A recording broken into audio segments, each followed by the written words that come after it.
ഒരു കഥ പറയാം. 2ാം ക്ലാസ്സിലാണ് അവൻ പഠിക്കുന്നത്.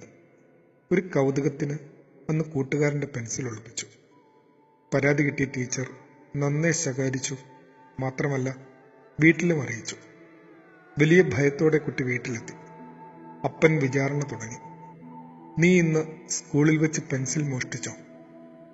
പതിഞ്ഞ ശബ്ദത്തിൽ അവൻ പറഞ്ഞു, "ഉവ്വ." കുറ്റസമ്മതം കഴിഞ്ഞപ്പോൾ അപ്പൻ വിധി പറഞ്ഞു, "എടാ ഭോഷ, നീ എന്തിനാണ് വല്ലവന്റെയും പെൻസിൽ മോഷ്ടിക്കുന്നത്? നിനക്കാവശ്യമുള്ളവ ഞാൻ എൻ്റെ ഓഫീസിൽ നിന്ന് മോഷ്ടിച്ചും കൊണ്ട് വരുന്നില്ലേ? ശരിക്കും ഇങ്ങനെ തലമുറ കൈമാറി കെടാതെ നമ്മൾ സൂക്ഷിക്കുന്ന ചിലതുണ്ട്. എന്നാൽ തനിച്ചിരുന്ന് ഉള്ളിലൊന്ന് പരതുക, പൊട്ടച്ചൊല്ല്, ചീത്തത്തരം, കളിവാക്ക്, ഇങ്ങനെ പുറത്തു കളയേണ്ട പലതും ഇനിയും നമ്മിൽ അവശേഷിക്കുന്നുവെന്ന് കാട്ടുന്ന വെളിച്ചത്തിന്റെ പേരുകൂടിയാണ് സഖേ നോമ്പ്. ആദരവോടെ, സഖേർ.